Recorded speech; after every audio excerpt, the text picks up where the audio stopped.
अरबों उम्मीदों को कुछ यूं संभाला उसने, जीत का जज्बा रखा और फेंक दिया भाला उसने। मेहनत के दम पर सफलता को भेद दिया उसने, तीव्र गति से भाला फेंककर इतिहास को छेद दिया उसने।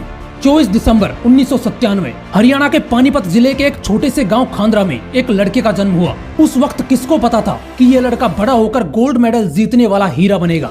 नीरज चोपड़ा, एक ऐसा हीरा जिसको कुछ दिन पहले तक सिर्फ लाखों लोग जानते थे और आज उसकी चमक पूरी दुनिया देख रही है। लेकिन ये चमक पाने के लिए उसने खुद को कितना घिसा है, ये बहुत कम लोग जानते हैं। जब ये 12 साल का था तो उस वक्त ये बहुत शरारती और मोटा था, जिस वजह से इसके दोस्त इसे ये कहकर चिढ़ाते थे कि इसकी शक्ल गांव के सरपंच से मिलती है। इस वजह से नीरज अपना वजन कम करने के लिए रोज 24 किलोमीटर साइकिल चलाकर जिम जाने लगा। उसके बाद वो पानीपत के एक जिम में जाने लगा और वहीं पर रहते हुए वो sports authority of India centre में जाने लगा। और वहाँ पर जब इस बंदे ने बिना किसी ट्रेनिंग के भाले को 40 मीटर दूर फेंका तो वहीं पर जयवीर सिंह नाम के एक भाला फेंकने वाले ने इसके टैलेंट को पहचाना और उसे कोचिंग देना शुरू कर दिया। 2013 में जब ये 16 साल का था तो इसे वर्ल्ड यूथ चैंपियनशिप में पार्टिसिपेट करने का मौका मिला, जहां पर उसने 66.75 मीटर की दूरी पर भाला फेंका, लेकिन 19वें स्थान पर रहा। ये बात नीरज को नहीं जमी क्योंकि उसे पहली रैंक हासिल करनी थी, उसे गोल्ड मेडल जीतना था।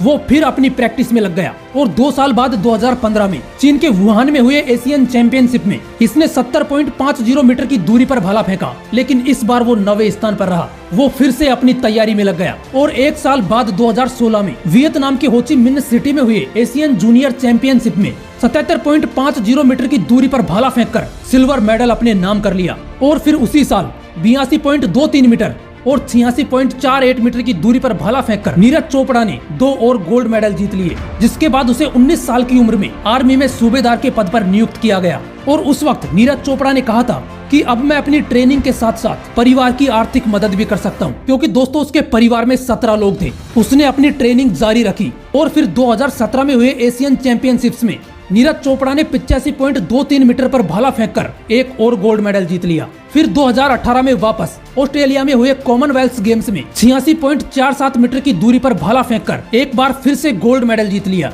और इसी साल इंडोनेशिया में हुए एशियन गेम्स में नीरज चोपड़ा ने एक और गोल्ड मेडल जीता। ये बंदा अब तक 5 गोल्ड मेडल और एक सिल्वर मेडल के साथ कई मेडल्स अपने नाम कर चुका था, लेकिन 2019 में कंधे में चोट लगने की वजह से वो खेल नहीं पाया और सर्जरी के बाद कई महीनों तक आराम करना पड़ा और फिर कोरोना की वजह से कई इवेंट्स रद्द हुए। लेकिन 2 साल बाद घायल शेर फिर खड़ा हुआ। वो इसी साल मार्च 2021 में वापस मैदान में उतरा और 5 मार्च 2021 को इंडियन ग्रांड प्रिक्स में 88.07 मीटर भाला फेंककर खुद का ही नेशनल रिकॉर्ड तोड़ दिया। और फाइनली जिस नीरज चोपड़ा के पास भाला खरीदने के पैसे नहीं थे, उसने 7 अगस्त 2021 को टोक्यो ओलंपिक में 87.58 मीटर की दूरी पर भाला फेंककर गोल्ड मेडल भारत के नाम कर दिया। दोस्तों, जब सफलता की ख्वाहिश आपको सोने ना दे, जब मेहनत करने के अलावा और कुछ भी अच्छा ना लगे, जब लगातार काम करने के बाद भी थकावट महसूस ना हो, तो समझ जाना तुम सफलता का नया इतिहास रचने वाले हो। जय हिंद, वंदे मातरम।